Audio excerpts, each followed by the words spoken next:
Start. Hello, we will be recording for 227 week 2 IV therapy.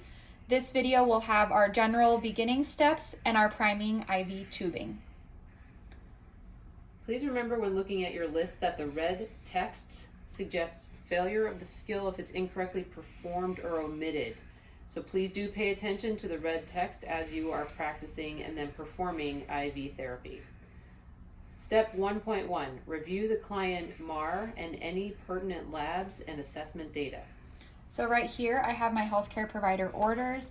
It says to insert an IV catheter and we're going to administer 0.9% normal saline at 150 mLs an hour via IV.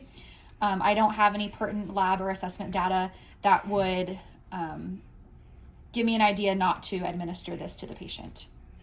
Step 1.2, assess for procedure need.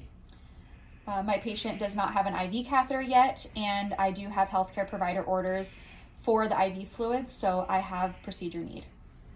Step 1.3, gather supplies and appropriate disposal of waste. So for priming IV tubing, I have my normal saline. You can use a 500 ml bag or an 1000 ml bag. It doesn't matter for this skill. I have my primary IV tubing, and I have some gloves. I will also have my IV kit ready for when I need that to insert the IV. Step 1.4, introduce yourself to the client. Wash your hands and apply gloves. So I have Shirley Cost here. My name is Megan. I'm going to be inserting an IV catheter on you today, and we're going to be starting some IV fluids as well. It looks like you're a little dehydrated today, so we're just going to replace those fluids. Can you please verify your name and date of birth? She says, I'm Shirley Cost. My date of birth is 5/14/1969. I'll grab my hand sanitizer.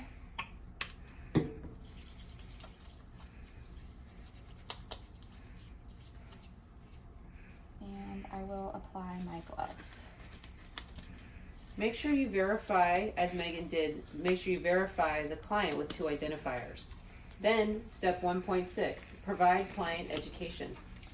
So Shirley, I'm going to be starting an IV. This will allow us to give you those IV fluids to replace any fluids lost.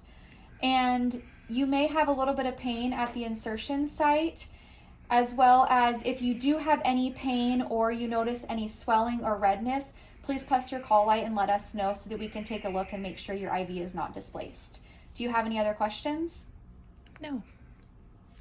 Step 1.7, you perform hand hygiene and put on your appropriate PPE as indicated. Step 1.8, adjust the bed to comfortable working height, assist the client to a comfortable position, and ensure patient safety. So my table here is at a comfortable height. My patient is resting in bed. You could use pillows if you needed to prop their hand up, but we're just going to make sure that she's in a comfortable position so that I can go ahead and poke her safely. Moving into priming IV tubing, step 2.1, perform medication check. So my first check here, I have administer 0.9% normal saline at 150 mLs an hour via IV. Step 2.2, remove IV solution from packaging and gently apply pressure to the bag while inspecting for tears or leaks. Check color, clarity, and expiration date.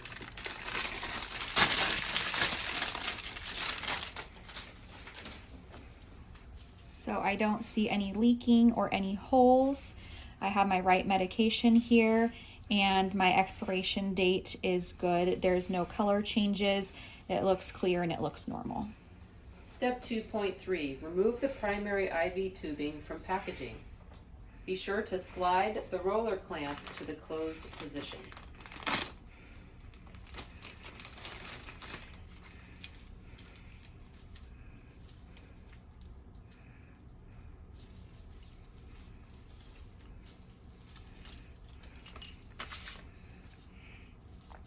Perform a medication check. So again, I'm going to look at my IV bag here. I have the 0.9% sodium chloride. Step 2.5, remove the cover from the tubing port on the bag. Remove the cap insertion spike and insert the spike into tubing port of bag and maintain the aseptic technique.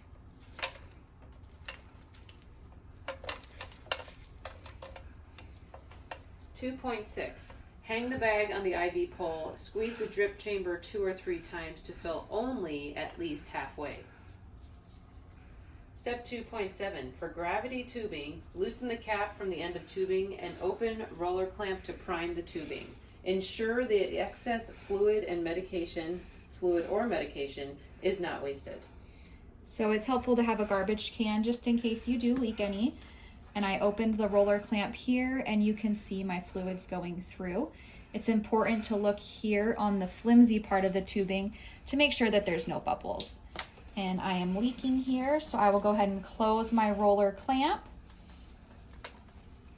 And my tubing is all primed. Once the tubing is primed, this is step 2.9. For gravity tubing, as you can see, Megan rolled the clamp to the closed position. For pump tubing, once the tubing is primed, insert it into the pump. And for your skill, you do not have to turn on the pump, but I'm just going to show you how you would put it in these pumps. These are the same pumps that we use at Trinity. So you open your clamp here, open up the door. You take your flimsy part of the tubing, small part goes in the top. This little blue cassette is going to clip in until you hear a click. You're going to close the door, and you do have to put a little bit of pressure on these doors and put it closed. At this time is when you could set up the pump, but again, we are not going to be doing that for this skill. Just practice putting it in the cassette. 2.10, replace or tighten the cap on the end of the tubing, maintaining aseptic technique. And then my cap was still on, I just loosened it a little bit, so it's still there in place. And step 2.11, label the tubing near the drip chamber. So we will have little labels in your kit for you, and I will label my tubing. So this one just says change Monday. Primary tubing is good for 96 hours. I'll put my date and my time that I set up this tubing, as well as my initials. I can take it off, and you want to place it here and wrap it around. That way anybody who comes in knows that this tubing is still good to use. And that is the end of priming IV tubing.